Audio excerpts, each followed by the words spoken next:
Hello and welcome everyone. Today we are going to do a poem from the book First Flight, class 10th. The name of the poem is The Bol Poem and it is written by John Berryman. Students, let's see its title first.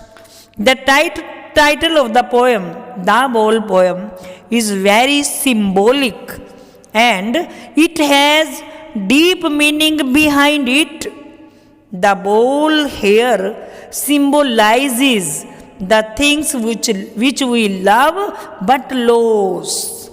It symbolizes the death of the poet's father when the poet was 11 years old.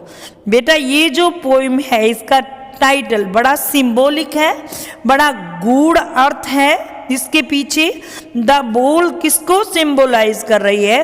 उन things को जिनको हम बहुत प्यार करते हैं और वो हमसे खो जाती हैं, गुम हो जाती हैं. फॉर एग्जाम्पल कोई थिंग्स हो सकती हैं, फ्रेंड्स हो सकते हैं, फैमिली मेम्बर्स हो सकते हैं, पेरेंट्स हो सकते हैं. कोई भी चीज़ जिनको हम प्यार करते हैं वो हमारे से दूर हो जाए, कोई छीन लेता है या गुम हो जाती है, तो उन चीज़ों को रिप्रेजेंट कर रहा है, सिंबलाइज कर रहा है टाइटल. कौन सा? The ball poem. क्लियर बेटा? Now let's see introduction. बेटा, the ball poem written by John Berryman is about a young innocent boy who has lost his bowl and seems to be depressed over the loss. बेटा ये जो कहानी है इसकी मैं आपको एक बार ये जो पोएम है इसकी मैं इंट्रोडक्शन देती हूँ आपको. ये एक ऐसे यंग बॉय के बारे में है जो अपनी बॉल को खो देता है और वो बड़ा उदास दिखाई दे रहा है क्योंकि उसको लॉस जो हुआ है, उसकी बॉल जो गुम हुई है. The ball here symbolizes the things which we love but lost someday. It symbolizes the death of poet's father when the poet was 11 years old. बेटा, according to the poet, it will be no use to give him a new bowl because the boy loved his bowl and has a very deep emotional attachment and memories associated with it. Hence, money can't buy it. The poet thinks that he may be sad at that moment, but he is learning the lesson of life. He is learning to bear the loss and move on.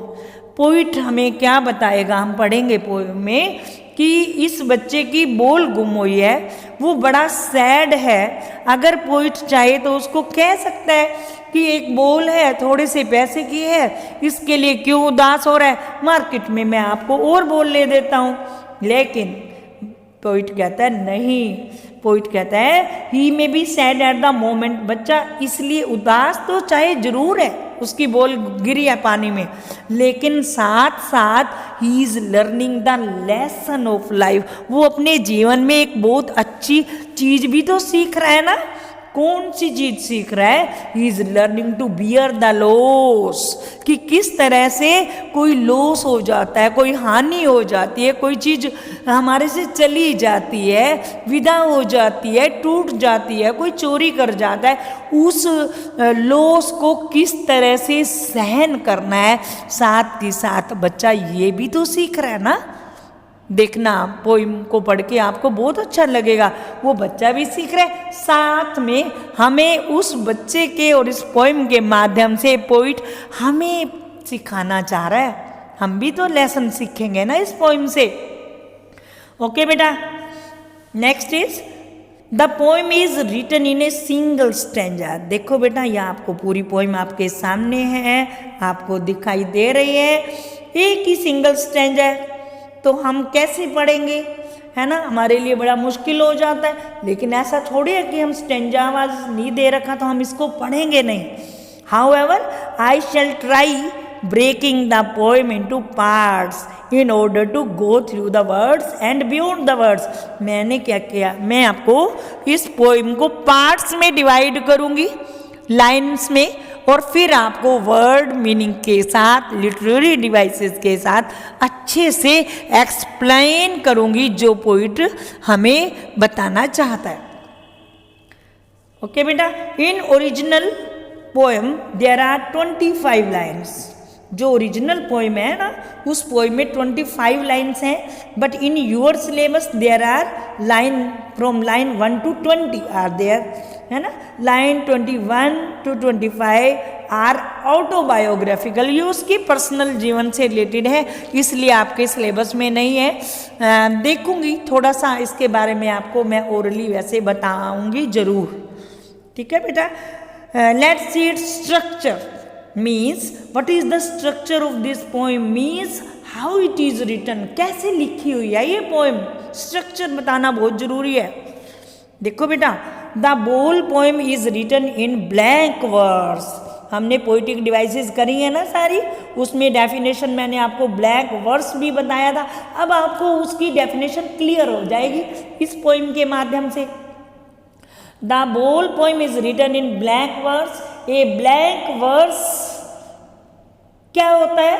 A blank verse is a poem without a proper rhyme scheme, जिसकी कोई rhyme scheme नहीं है। See in the stanza number 1 for example, what is these lines are? What is the boy now who has lost his ball? What is he to do? I saw it go merrily bouncing down the street, and then merrily over there it is in the water. आप देखो, first line का ending word बोल है ना, second word का गो, दोनों की अलग अलग साउंड है, थर्ड में देन, फोर्थ में वोटर, यानी कि कोई सारे वर्ड्स कोई राइम नहीं कर रहे, एक दूसरे से मैचिंग नहीं हो रही इनकी साउंड की, है ना। तो हम क्या कहेंगे? No rhyme scheme is there, that poem is called blank verse. ये तो एक एग्जांपल है, पूरी पोएम में ही आप देखोगे कहीं पे भी आपको राइमिंग स्कीम नहीं मिलेगी, एक का एक वर्ड साउंड दे रहा है, नेक्स्ट लाइन में कुछ और साउंड दे रहे, राइमिंग सेम नहीं है, ठीक है। तो पोइटिक डिवाइस कौन सी हो गई? Blank verse. क्लियर बेटा?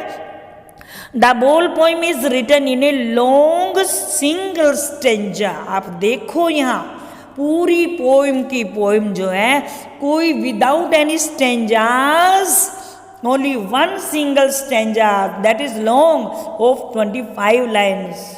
ऑल्दो, तो इसका मतलब ये थोड़ी है कि ये पोएम जो है स्टेंजाज में नहीं है, राइम स्कीम नहीं है, तो पोइट इसके माध्यम से कुछ नहीं बता रहा, नहीं। Poet is trying to convey his meaning through rhythm, tone and use of words. Poet बहुत अच्छी रिदम, लय जिसको कहते हैं, tone and use of words, अच्छे वर्ड्स यूज करके इस पोइम के थ्रू जो मीनिंग बताना चाह रहा है हम देखेंगे। पोइट बहुत अच्छे से हमारे तक मीनिंग कन्वे करता है विदाउट राइमिंग स्कीम भी। क्लियर बेटा? Now let's start explanation. Explanation the ball poem part 1 from line 1 to 4. What is the boy now who has lost his ball? What is he to do? I saw it go merrily bouncing down the street, and then merrily over there it is in the water. In the very beginning of the poem, in the first stanza, the poet John Berryman seems to be sad. First line से ही देखो, what is the boy now. अब बच्चा क्या करेगा? ये सोच के बड़ा वंडर हो रहा है, सरप्राइज हो रहा है। He wonders what is the boy now means how the condition of the boy would be now who has just lost his ball. पहली लाइन में ही हमें पोइट क्या बता रहा है? हैरान हो रहा है। क्या देखें कि जिस बच्चे की अभी अभी बॉल पानी में गिरी है, अब वो उसकी कंडीशन क्या होगी।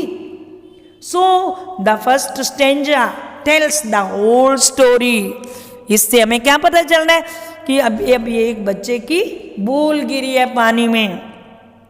क्या स्टोरी है? There is a boy who has lost his ball which he used to play with. The poet was watching him losing the ball the boy is sad so is the poet, क्योंकि poet देख रहा है कि बच्चा अभी अभी गली में उस बॉल के साथ खेल रहा था, जंप करती हुई पहले स्ट्रीट में फिर वाटर में जा गिरी, तो बच्चा भी उदास है उस बच्चे की क्योंकि बॉल पानी में गिर गई है, ये देखते हुए पोइट भी उदास नजर आ रहा है। फर्स्ट स्टेंजा में द पोइट फर्दर वंडर्स, फिर हैरान होता है। नेक्स्ट लाइन में देखो क्या कहता है poet, what is he to do means what he will do now without the ball, कि अब पोइट, अब बच्चा जिसकी बॉल पानी में गिर गई है ना, वो क्या करेगा।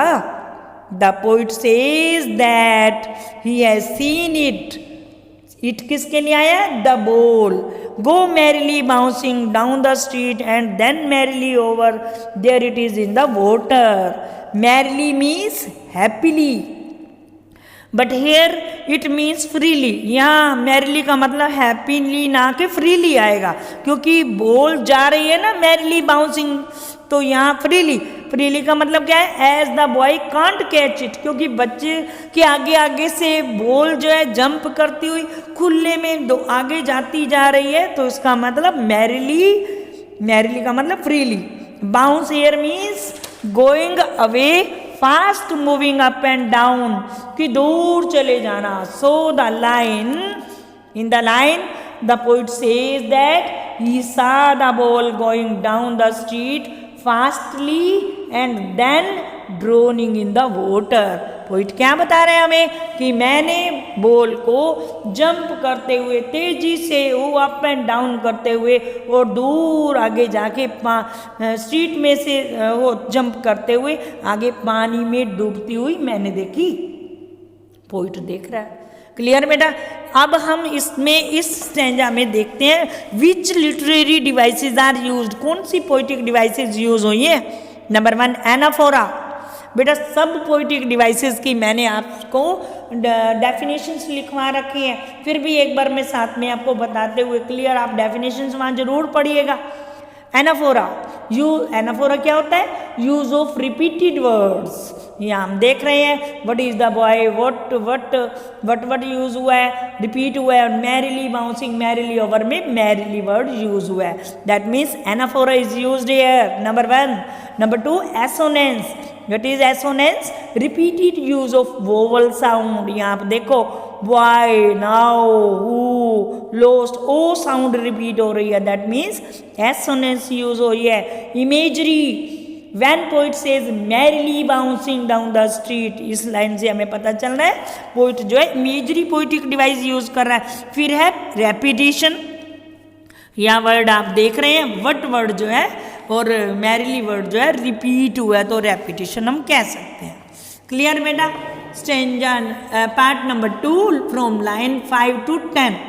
No use to say there are other balls. An ultimate shaking grip fixes the boy as he stands rigid, trembling, staring down all his young days into the harbor where his ball went. I would not intrude on him a dime. Another ball is worthless. According to the poet, there is no use to say, oh, there are other balls. Other balls means it is useless to make the boy happy by saying there are balls in the market. हमें poet क्या बता रहे हैं कि बच्चे को ये कह के उसको खुश करने की कोशिश करना यूजलेस है। क्या कह के कि मार्केट में बहुत सारी बॉल्स हैं, इस बॉल के लिए क्यों उदास हो रहे हो। ये कह रहा है पोइट कि ये कह के कि मार्केट में बहुत सारी बॉल मिल जाएंगी, ये पानी में गिर गई है तो क्या हुआ, ऐसी और मिल जाएंगी। पोइट कहता है ये कह के बच्चे को खुश करना यूजलेस है, बेकार है। He is why standing rigid, rigid means motionless, क्योंकि वो बच्चा बिना हिले डुले लगातार टकटकी लगा के उस बॉल को देख रहा है। And he is trembling, with fear or sorrow while staring down, means watching and thinking of all his young days. Young days means the memory of the ball which he used to play with into the harbor. हमें point क्या बता रहा है कि बच्चा लगातार उस ball को जो कि पानी में गिर गई है उसको लगातार टकटकी नजर से देख रहा है, और क्योंकि उसको शोर हो है, बड़ा फियर है, डर लग रहा है, हाय क्या हो गया मेरे साथ, वो कांप भी रहा है और लगातार उसको देख रहा है। मीन्स क्या सोच रहा है, उसकी memory of the ball which he used to play with into the harbour in which he ball went, कि वो ये सोच रहा है कि कैसे मैं उसी बॉल को प्यार करता था जिसके साथ मैं बड़ा खेलता था और वो अब पानी में क्यों गिर गई है, ऐसे सोच के बड़ा वो उदास है। और ऐसे में बच्चे को हैप्पी करना पॉइंट कह रहा है बड़ा यूजलेस है, निरर्थक है, उसको सेटिस्फाई कर पाना बहुत मुश्किल है। Okay, I would not intrude on him a dime another ball is worthless. The poet thinks that he should not intrude on him. Here it means try to make him happy.